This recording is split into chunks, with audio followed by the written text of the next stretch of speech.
చెప్పండి. గురుర్బ్రహ్మ గురుర్విష్ణుః గురుర్దేవో మహేశ్వరః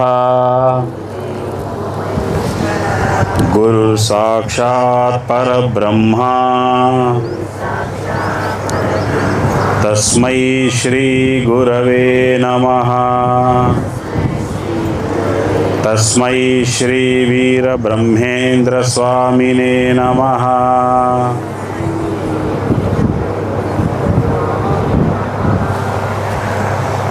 ఈరోజు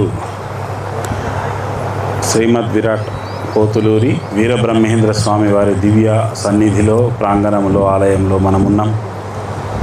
వారి యొక్క దివ్య కళ్యాణాన్ని ఇప్పటి వరకు మీరంతా చూశారు.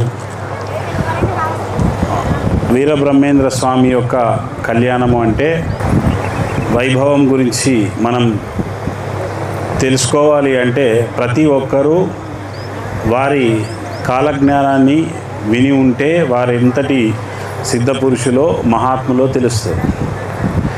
వీరబ్రహ్మేంద్ర స్వామి వారు చాలా మహాయోగీశ్వరులు. ఇంకా వారిని వర్ణించడానికి మాలాంటి వారు కూడా సరిపోరు. వారి తపోనిష్ట ఈ కలియుగంలో మన తెలుగు ప్రాంతంలో ఉండడం, మన తెలుగువారు అటువంటి తపోనిష్టలో ఇంకా సమాధి, జీవ సమాధి సుమారు 700 సంవత్సరాల వరకు నేను ఉంటానన్నారు. ఇప్పటివరకు 400 నుంచి 500 సంవత్సరాలు, 16వ శతాబ్దంలో వారు జీవ సమాధి అయితే ఇంకా వారు ఉన్నారు. ఆ విషయము ప్రతి ఒక్కరు తెలుసుకోవాలి. వారు శరీరం వదలలేదు, జీవంతోనే ఉండి సమాధి నిష్టలో ఉన్నారు. ఈ సమాధి నిష్టలో ఉన్నారు అనే విషయము చాలామందికి తెలియదు. అంటే శరీరం త్యజించారనుకుంటారు. వారు త్యజించే సమయం కూడా చెప్పారు. అప్పటి వరకు నేను ఈ సమాధిలో జీవన్ముక్త స్థితిలో నేను ఉంటాను, ఈ సమాధిని ఎవరు తెరవవద్దు అని కూడా శాసనం చేశారు. అంటే వారు దేహాన్ని వదలలేదు. అంటే ఒక తపస్సులో ఉన్న మహిమ ఎటువంటిది అంటే, మనం ఏమనుకుంటాం, సంసారులకు తపస్సులు పనికిరావు, 70-80 ఏళ్ళు వచ్చిన తర్వాత రామ కృష్ణ అనుకుంటూ కాశీకి యాత్రలకు పోవాలి, చిన్నప్పటి నుంచి ఏం భక్తి అని ఈ కాలంలో మనం వింటున్నాం. లేదా నువ్వేమైనా సంసారివా సన్నాసివా ఇట్లా కొంత తింటాం. కొద్దిగా ఎక్కువ పూజలు చేయగానే నువ్వు సంసారంలో ఉంటావా సన్నాసంలో కలుస్తావా అంటారు. అంటే మనుషులకు ఎట్లా తయారైపోయిందంటే భక్తి అనేది అదేదో మనది కాదు. అది 70 ఏళ్ళు 60 ఏళ్ళ తర్వాత ముసలైనక్కడ చేసుకునే ఒక వ్యవస్థ అంటారు. ముసలైనక్కడ చేసుకున్నందుకు ఏం లేదు, ఇక వాళ్ళకే ఇంకొకరు చేయాలి. నీకు అర్థమవుతుందా?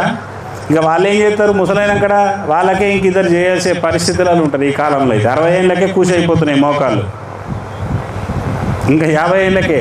ఇప్పుడు ఈ మధ్యనైతే ఇంకేం చేస్తారు వాళ్ళు సాధన. మరి వీరబ్రహ్మేంద్ర స్వామి వారి యొక్క జీవితం నుంచి ప్రతి ఒక్కరు ఆదర్శం కానీ ఏం తీసుకోవాలి, ఆదర్శం ఏం తీసుకోవాలో ప్రతి ఒక్కరు.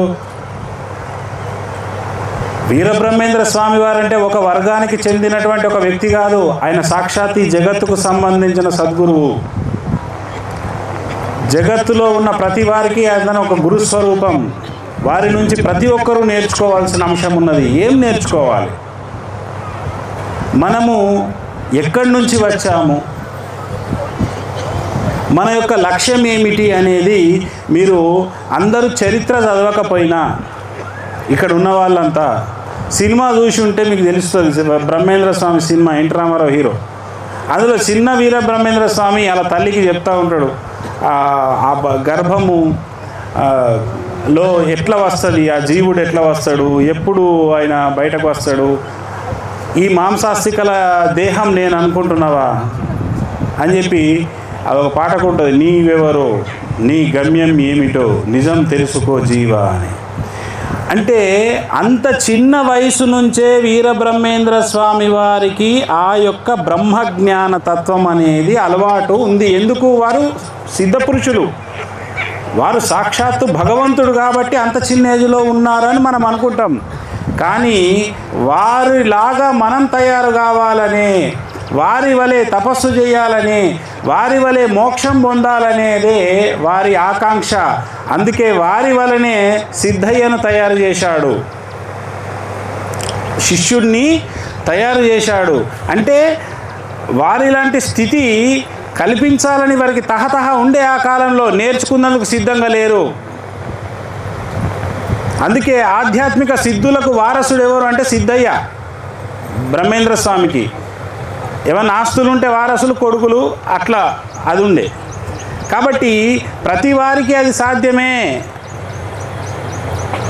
వీరబ్రహ్మేంద్ర స్వామి వారు అంత చిన్న ఏజ్లో మరి ఆ తపస్సులోకి వెళ్ళడము, తపస్సిద్ధి కలగడము, కలిగిన తర్వాత తన దివ్య దృష్టితో ఈ కలియుగంలో ఏం జరగబోతుంది రానున్న 5000 సంవత్సరాలలో అనేది అప్పుడే రాయడం, మరి ఇవన్నీ మనకు తెలుసు. మరి రాశారంటున్నారు కానీ ఎలా రాశారండి? ఆ శక్తి ఎలా వచ్చింది? తపస్సుతో వచ్చింది. తపస్సు చేసే ప్రతి వాళ్ళకు, ఇప్పుడు మన ధ్యానం చేస్తూ ఉంటారు మన వాళ్ళు, ఇప్పుడు నా దగ్గర విద్య తీసుకున్న వాళ్ళు కూడా కళలు చెప్తారు.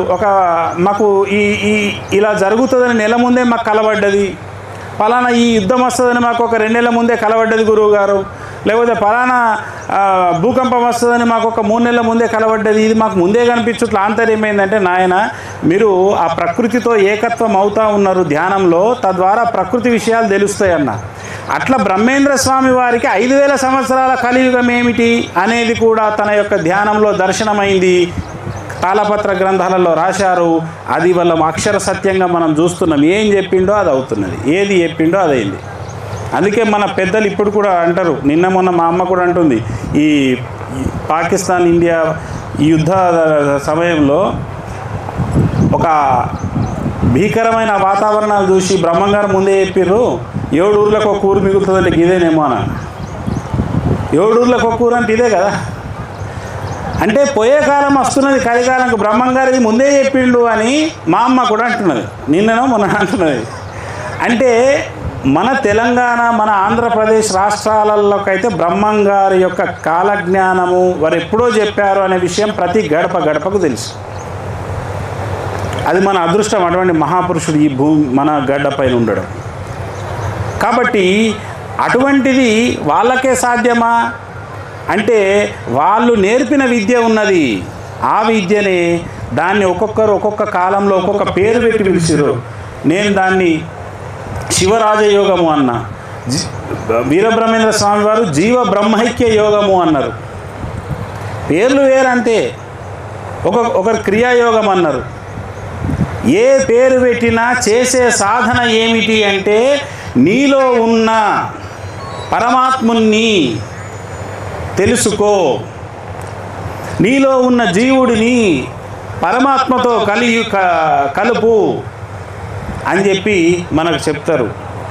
మీకు అదే వీరబ్రహ్మేంద్ర స్వామి సినిమాలో కూడా ఒకటి ఉంటుంది, షట్చక్రాలు మనిషిలో ఉంటాయి. బ్రహ్మంగారు చెప్తారు, ఈ షట్చక్రాలను ఛేదించాలి, కుండలిని శక్తిని లేపాలి, శివ సాక్షాత్కారం పొందాలి, బ్రహ్మరంధ్రంలో ప్రాణము నిలిపాలి, అప్పుడు మీకు సర్వము పరమాత్మ స్వరూపముగా గోచరిస్తుంది అని చెప్పి మనకు అదంతా ఉన్నది.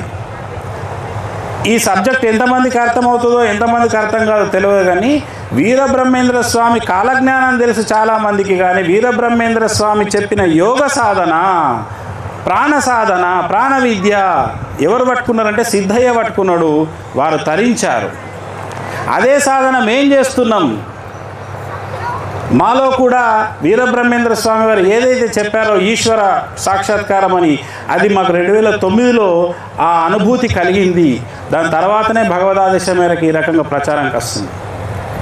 ఇవాళ నేను ఏదైతే ఈ ప్రాంగణంలో మాట్లాడుతున్నామో అది వారి యొక్క దివ్య దర్బారులో మాట్లాడుతున్నాం. ఇందులో ఒక్క మాట ఎక్కువ ఉండదు, తక్కువ ఉండదు నేను మాట్లాడేదానికి.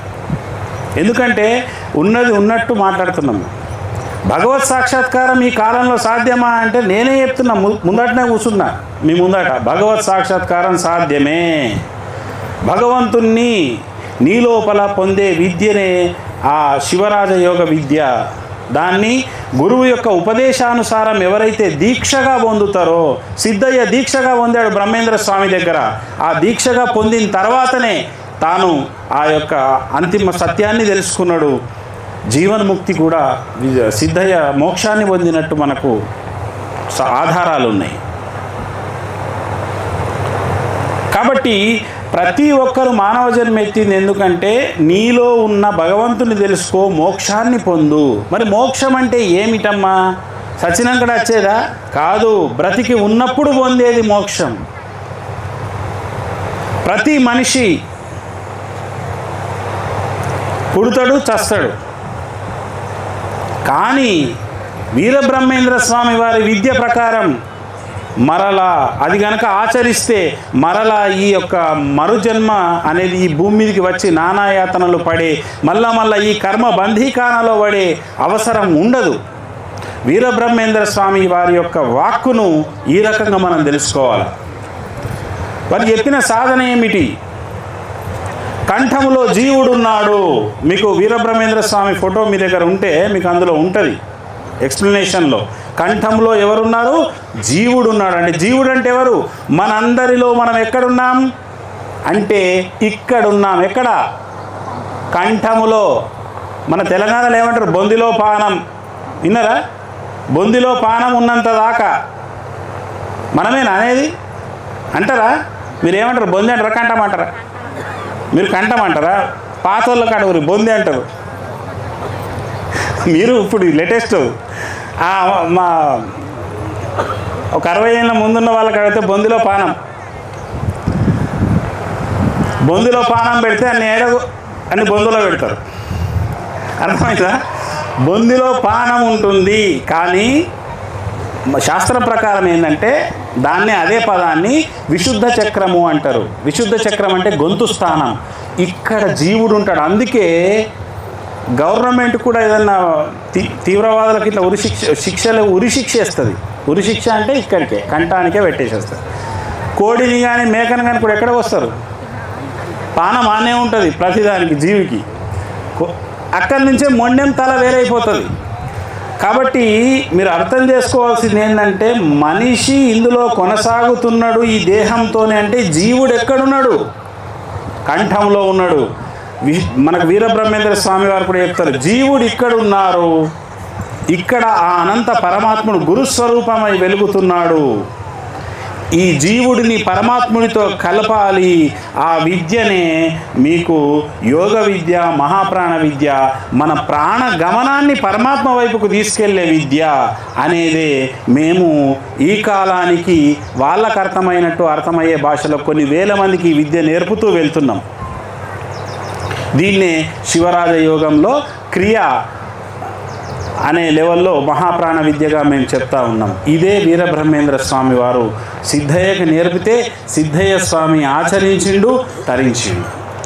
ప్రతి ఒక్కరిది ఆచరించవచ్చు. సంసారులు కూడా ఆచరించవచ్చు. ఆహార నియమాలు వగైరా ఏమీ లేదు. కాబట్టి ఇవాళ ఉన్న ప్రతి ఒక్కరికి విద్య అయితే నేర్పుతా. ప్రాణలింగము కొందరికి ఇవ్వచ్చు, ఎందుకంటే ఎక్కువ లేవు కాబట్టి ఎవరైతే వాళ్ళు చెప్తారో. మిగతా అందరికీ మాత్రం నేను విద్య నేర్పుతా. ఇక్కడ ఉన్న వాళ్ళంతా నేర్చుకోండి. మీరు సాధన చేస్తారా చేయరా ఆ వీరబ్రహ్మేంద్ర స్వామి దయ. కానీ ఈ ప్రాంగణంలో మాత్రం ఆ మహాప్రాణ విద్యను మీ అందరికీ ఇప్పుడు నేర్పుతా.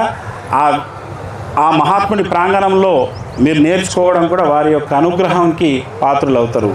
అది చాలా సులువు ఉంటుంది, సులభం ఉంటుంది, సుఖంగా ఉంటుంది. అది చేయడం వలన మీకు అనారోగ్య సమస్యలు, ఒత్తిడి సమస్యలు దూరం అవ్వడం కానీ, మనకు సంకల్ప శక్తి పెరుగుతుంది. అంటే మనం ఏదైనా అనుకుంటే అది అవడము, సిద్ధించడం కానీ, ముఖ్యంగా ప్రశాంతత, ఆనందము అనేది నెలకొనడం కానీ, ఇవన్నీ మీకు సాధన చేస్తూ ఉన్న మొదటి రోజు నుంచే వస్తాయి. కాబట్టి ఈ సాధన ఇప్పుడు మీకు ఎలా చేయాలి అనేది మీకు నేర్పుతా. తద్వారా వీరబ్రహ్మేంద్ర స్వామికి వారు కూడా ఆనందపడతారు మీరందరూ నేర్చుకున్నందుకు. నేర్చుకునడమే కాదు, తర్వాత ఇంటికాడ కూడా వెళ్ళి రోజు కొంచెం సేపు మనం సాధన చేసుకోవాలా అనేది మీరు పెట్టుకోండి. తద్వారా మీకు శుభ ఫలితాలు కలుగుతూ ఉంటాయి. ఇప్పుడు నేనేం చేస్తా అంటే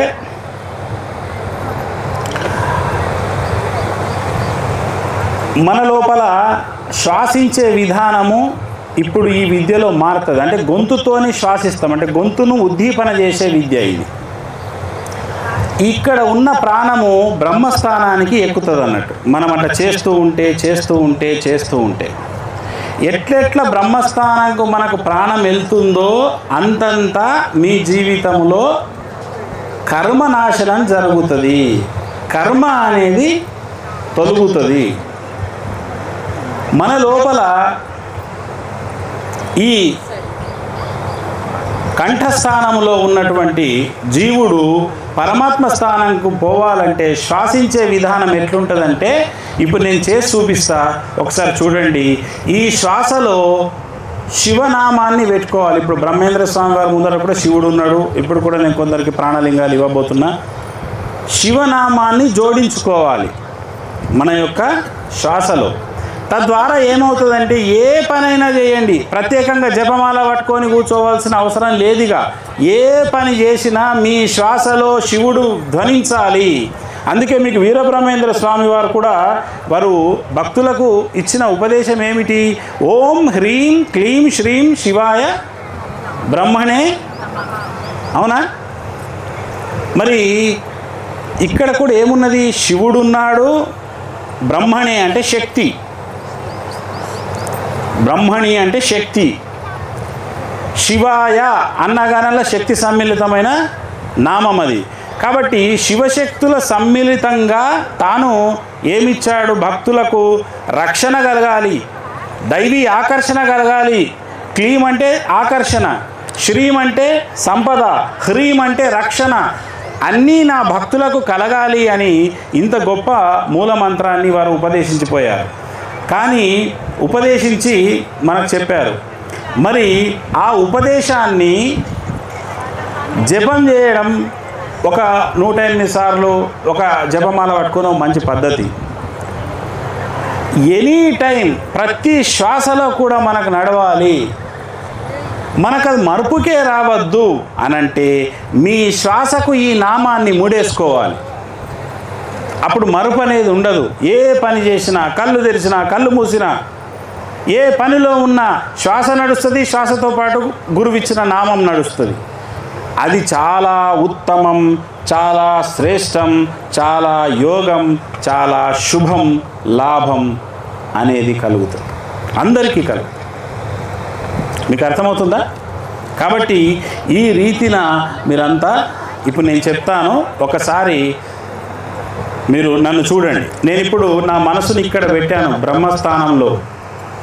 బ్రహ్మనాడి అంటారు ఇక్కడ. ఈ బ్రహ్మస్థానంలో మనసు ఉంచాను. శ్వాసను నేను తీసుకునే విధానం చూడండి.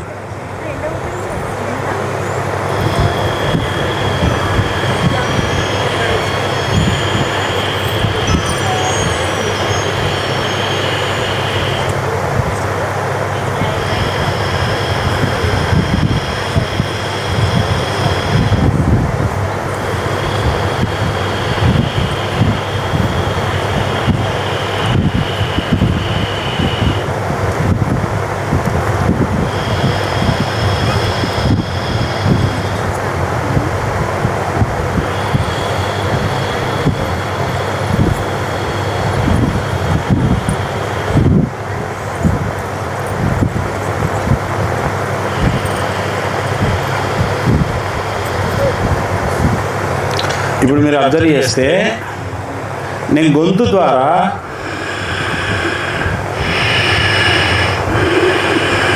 అనే ఒక లాగుతున్న పైకి. గొంతు ద్వారా లాగడం అంటే ఇది కొత్త కాదు. మీరు ఏదైనా విక్స్ గోలు తినండి, చల్లగా ఉన్నప్పుడు మీరు అంటారు, అవునా? అంతే.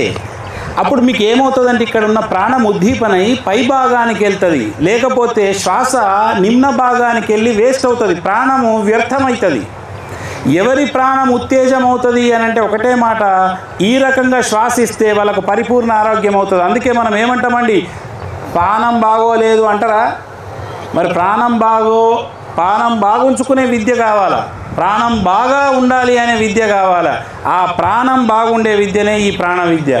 ఈ ప్రాణానికి దైవ నామాన్ని జోడించుకో, తద్వారా సక్సెస్. ఇప్పుడు దీన్ని ఎంత నిదానంగా తీసుకోగలుగుతామో, ప్రశాంతంగా మనసుని ఇక్కడ పెట్టి అంత నిదానంగా వదలాలి. తీసుకునేటప్పుడు ఇప్పుడు మనకు శివాయ నమః అనే నామం పెట్టుకోవచ్చు, లేదా ఓం హ్రీం క్లీం శ్రీం శివాయ బ్రహ్మణే నమః పైదాకా పోవాలి. శివాయ బ్రహ్మణే నమః వదిలేటప్పుడు నమః, తీసుకునేటప్పుడు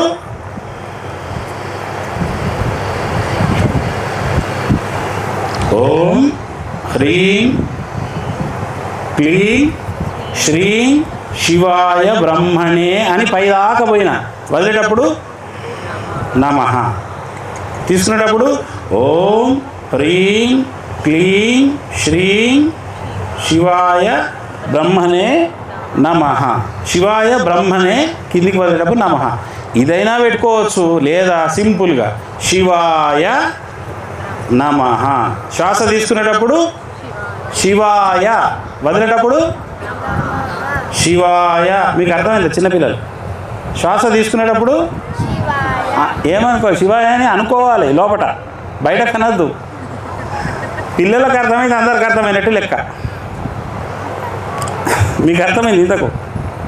శివాయ శ్వాస తీసుకునేటప్పుడు, వదిలేటప్పుడు శివాయ నమః, శివాయ నమః. ఇది సూక్ష్మ పంచాక్షరి. ఇదైనా చేసుకోండి, లేదా బ్రహ్మం గారు చెప్పినటువంటి ఈ నామమైనా పెట్టుకోండి. అది మీ ఇష్టము, శ్రద్ధ. దాంట్లో ఏం లేదు, ఏది చేసినా తరిస్తాం మనం, ఇబ్బంది లేదు. కాబట్టి అట్లా శ్వాస యొక్క మాలకు మన యొక్క ముడి పెట్టుకోవాలి. ఎందుకండి మరి ముక్కుతో నడిస్తే నడదా అంటే, ముక్కుతోని చేస్తే కేవలం ముక్కునే ప్రధానంగా చేస్తే మనకు గాలి అధోముఖం పోతుంది, పై దాకా పోదు, మోక్షస్థానం చేరదు. ప్రాణం మోక్షస్థానం చేరాలి, మన కుండలిని శక్తి బ్రహ్మస్థానం దాకా చేరాలి అంటే ఈ విద్య బాగా చేస్తూ ఉంటే లోపల ఉన్న వ్యవస్థ అంతా క్లీన్ అవుతూ ఉంటుంది. ఇప్పుడు మీరు ఏం లేదమ్మా, తినంగా ఘాటు నశానంకి ఎక్కుతుందా లేదా? అట్లా ప్రాణం ఎక్కాలి. ఇప్పుడు సింపుల్ ఏం లేదుగా, చాటభారతం సింపులే. ఎట్లా తీసుకోవాలని అర్థమైందా? శ్వాస నామం ఎట్లా పెట్టుకోవాలని అర్థమైందా? మీకు అర్థమైందా? మీకు మధ్యలో అర్థం కాలేదా? అర్థమైందా మీకండి? రైట్. ఇప్పుడు మనం చేస్తాము దాన్ని. మీరు అభ్యాసం ఒక 5 నిమిషాలు ధ్యానంలో చేస్తే మీకు అది అలవాటు అవుతుంది. అంతకుముందు అందరూ ఈ మధ్యవేలుతోని, ఈ మధ్యవేలు ఉంది కదా, ఈ మధ్యవేలు ఇక్కడ పెట్టుకోండి బ్రహ్మస్థానం దగ్గర. తలలు కిందికి వంచద్దు, స్టేజ్ పెట్టండి.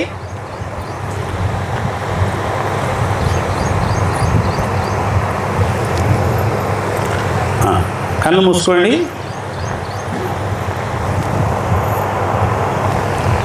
నేను చెప్తాను, చెప్పండి. ఓం నమః శివాయ.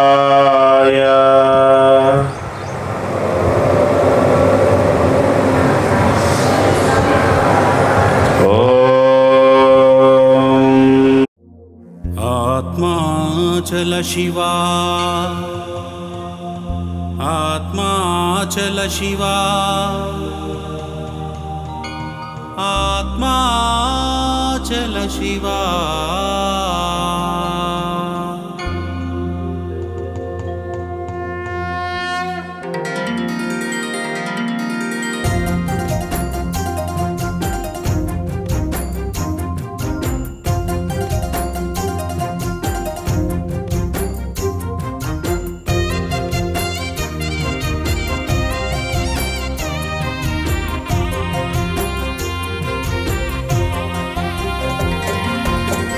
ఆత్మాచల శివా, ఆత్మాచల శివా, ఆత్మాచల శివా, ఆత్మాచల.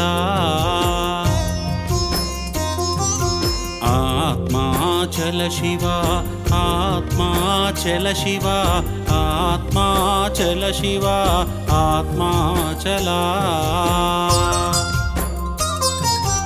ఉన్నది ఒకటి ఒకటిగా ఉన్నది ఆ ఒక్కటి నీవే ఆత్మాచల ఆత్మాచల శివ ఆత్మాచల శివ ఆత్మాచల శివ ఆత్మాచల